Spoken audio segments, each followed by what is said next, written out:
wars are won by those that are willing to sacrifice everything.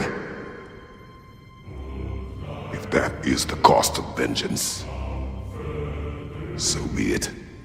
So Kratos has been the greatest advisor in the gaming community, and that has never changed. And I'm going to stroll through the story of Kratos and how beautiful a character has been designed by the game directors, and that's what I like to talk about today. And let's get into it. So Kratos' philosophy on life is simple. When you face a difficult task in your life, face it fully, 100%, give it your everything. You always need to go in full guns blazing, or let's say full rage blazing into the storyline, or you're never going to make it. And that's what Kratos taught me, and that's pretty important. You always have to give your fullest, improve every time, and keep changing the perspective on life. And that's what happened in the story of Kratos. His life starts off pretty simple.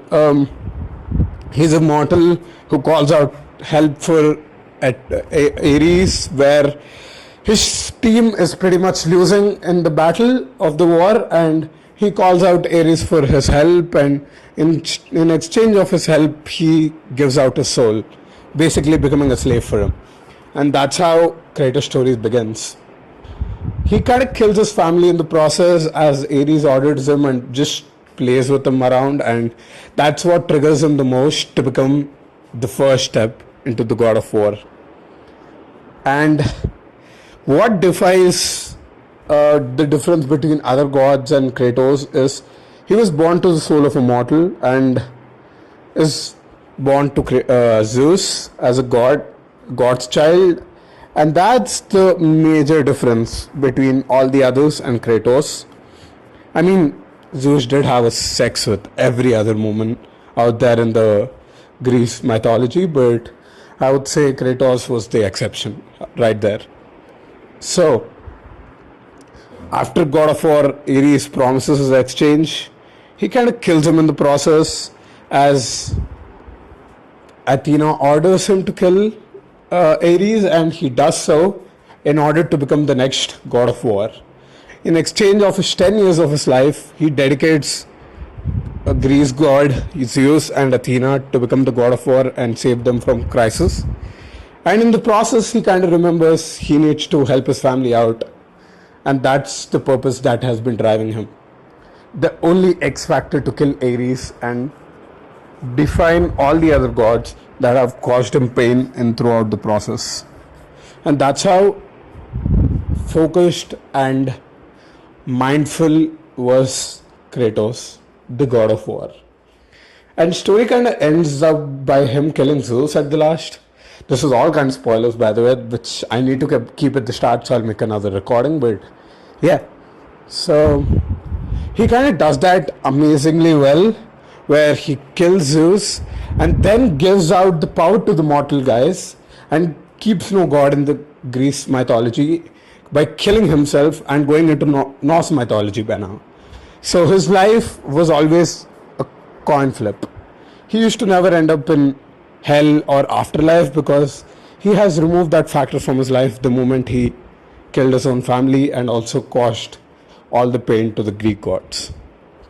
As he ends up in Norse mythology, he has a son now named Atreus, and his son was the key changing factor in Norse mythology. As you know, it's a game, obviously Kratos has to be the main highlight, but the spotlight in the story is Atreus, who's also low-key and saves Norse, or let's say the Viking community, from Odin's torture. And that's how Kratos becomes the life advisor to his son Atreus in this process by learning what actually is a good son and a father relationship. Kratos teaches a lot of good lessons to his son. Some of them which I really love and are really awe-inspiring and inspiring are those which he tells throughout the journey with Atreus, and to those he tells to the other people what he has experienced in his previous lives. He must have been the hardest fighter out there, still in the Norse mythology, because he's the only one who has been through the most pain and the most agony in all of the Norse as well, because he obviously had to end a whole ass war in Greek. That's what made him the god of war, and that's what is the defining moment for him in Norse mythology. The will to never give up. God of War is the pure definition of never giving up and always fighting for something right. It isn't right when you kill all the gods, but it isn't even wrong when they do it for fun, right?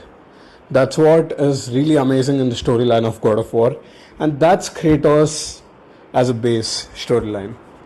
That's all I wanted to talk about today, guys. But as you get it, the story kind of continues with Atreus going on a journey with his father to find out the mysteries of Norse, and also learning a lot from his father. Always keeping heart open at the last and not closed to all the emotions, which Kratos has done throughout the Greek mythology, which he believes is wrong, and teaches his son the right lessons.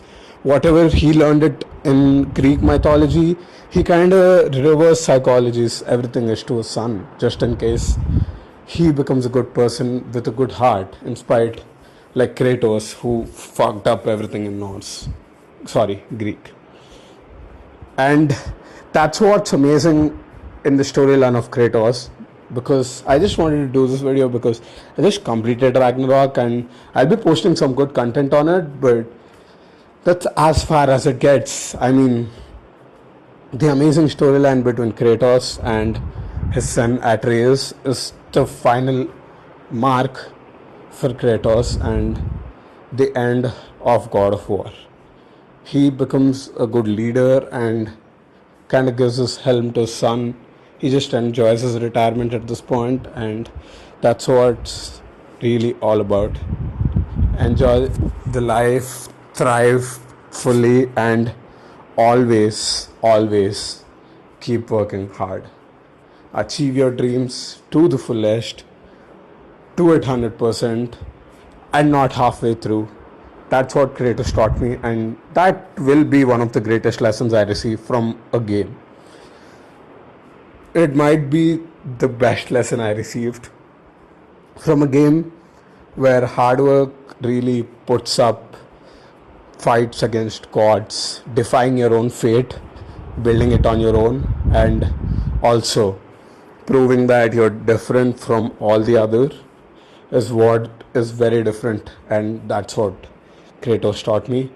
This narration of mine about Kratos is something I personally enjoyed about Kratos, but people might have different opinions. And Kratos has always been the greatest characters in video game history, as this game was a huge franchise, been running from 20 years, and that's what I love about the idea of Kratos. It's a long story, but he had done his job. So yeah, that's it, guys. I'll be back with another video. Wilf out.